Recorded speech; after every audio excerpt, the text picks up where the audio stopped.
ভাব ধরতে যাবে কেন? শোনো, মেয়েদের কাছে সংসার হচ্ছে শুধুমাত্র স্বামীর ঘর নয়, একটা মন্দিরের মতো। মন্দিরে সারাদিন কাজ করলেও ক্লান্ত লাগে না, আর কোনো হাফও ধরে না, বুঝেছো? বাবা, পাকা পাকা কথা বলতে তোমার জুড়ি মেলা ভার। তুমি চাইলে এখনো ভোটে দাঁড়িয়ে পাড়ায় পাড়ায় গিয়ে সভা করে কিন্তু বক্তৃতা দিতে পারো। হ্যাঁ, ওটাই বাকি আছে। আচ্ছা শর্মিলা, শোনো, যেটা তোমায় বলছিলাম, ওই যে নাও, তোমার শ্যামের বাসি বেজে গেছে। দেখো, কেউ নিশ্চয়ই আলুর বস্তা নেওয়ার জন্য ফোন করেছে। হ্যালো, হ্যাঁ, কেন পুজো? কিসের পুজো? না না, আমার যাওয়া হবে না। ও ঠিক আছে, আমি যাব। ওকে। কি গো, কার ফোন? ও তুমি চিনবে না। কি বললো? শোনো, বলছি যে আমাকে একটু বেরোতে হবে, বুঝলে? এখন? হ্যাঁ, কত দূর যাবে? এই কাছাকাছি যাব। কখন ফিরবে?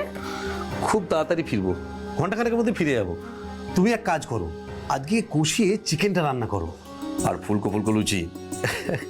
মাকে বলে আমি তাড়াতাড়ি ফিরে আসবো। হ্যাঁ, আমি ফ্রেশ হয়ে নিচ্ছি। আচ্ছা।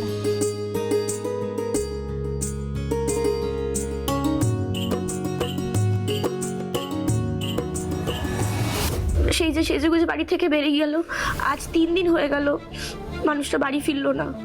তার মানে সেদিন বিকেলে কারুর ফোন পাওয়ার পরে বাবু বাড়ি থেকে বেরিয়ে গিয়েছিল? হ্যাঁ স্যার।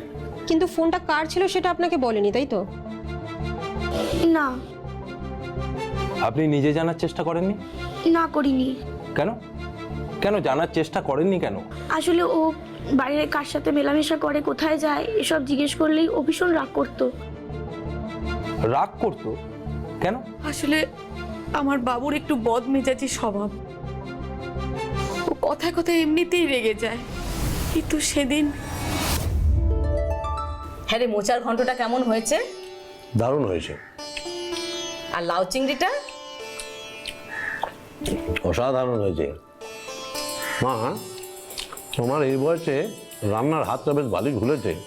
আরে না না রে, আমি এসব কিচ্ছু রান্না করিনি। তাহলে কে রান্না করেছে? সব তোর বউ করেছে। বলো কি?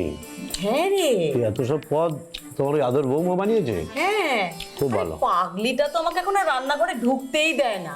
আমি যে খুন্তিটা নাড়বো তার সুযোগটা পর্যন্ত আমাকে দেয় না। তা বৌমা দেখছি শাশুড়ি খেয়ালটা ভালোই রাখছে। তা স্বামীর বেলা এত খামখেয়ালি কেন মা? মানে খাবার পাতে জল দেয়নি কেন? ওই ভুলে গেছে বোধহয়।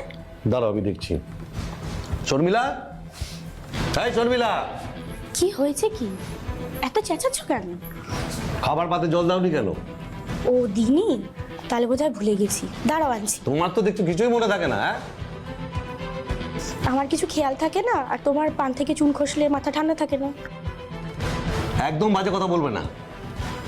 তোমাকে আমি শেষবারের মতো সাবধান করে দিচ্ছি, ভবিষ্যতে যদি একই ভুল তুমি করো, তোমার গায়ের ওই কটা হার আমি আস্ত রাখবো না। হ্যাঁ জানি তো, তুমি তো আমাকে বউ ভাবো না। ভাবো নগদ টাকায় কিনে আনা দাসীবাদী, যে সকাল থেকে রাত অবধি তোমার জন্য খিদমত খাটবে, আর একটু ভুলচুক হলেই তোমার হাতে মার খাবে। বড্ড বাড়াবাড়ি করছো তুমি।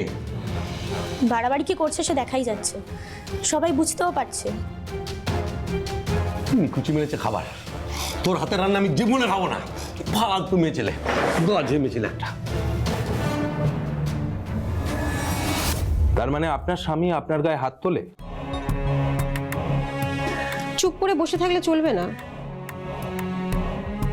স্যার যা জিজ্ঞেস করছে উত্তর দিন। নিয়মিত নয়, মাঝে মধ্যে। বুঝলাম। গার্হস্থ্য হিংসা, ডোমেস্টিক ভায়োলেন্স। তা আপনার স্বামীর কি কোনো বদ অভ্যাস ছিল?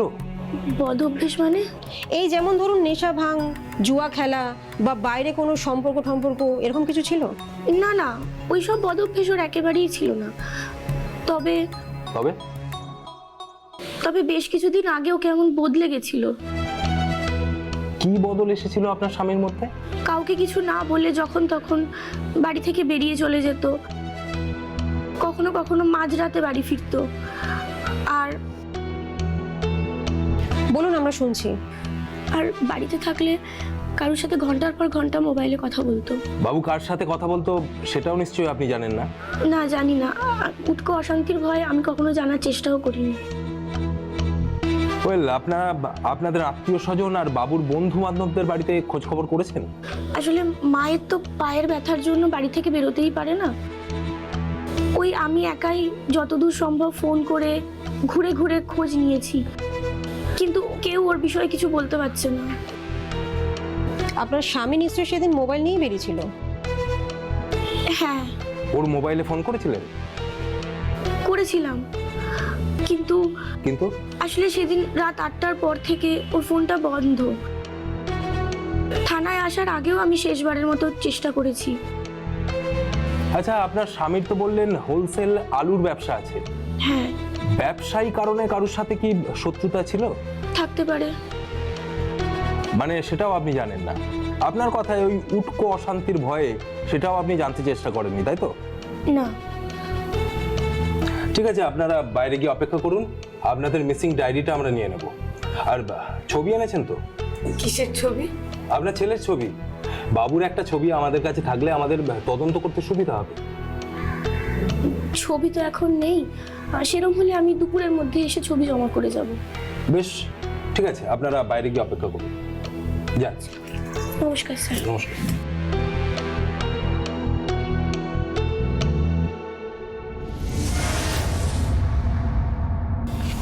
রেণুকা, বলুন স্যার।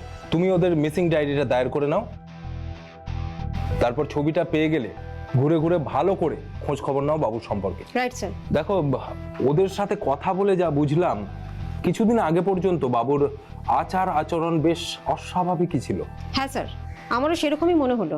দেখো, আমার ইনস্টিংক্ট আর অভিজ্ঞতা বলছে বাবু কিন্তু এমনি এমনি হঠাৎ করে নিখোঁজ হয়ে যায়নি। এর পিছনে কোনো রহস্য লুকিয়ে আছে। আর এই রহস্যটা জানতে পারলেই আমরা বাবুলাল হালদারকে ঠিক খুঁজে বের করে ফেলবো।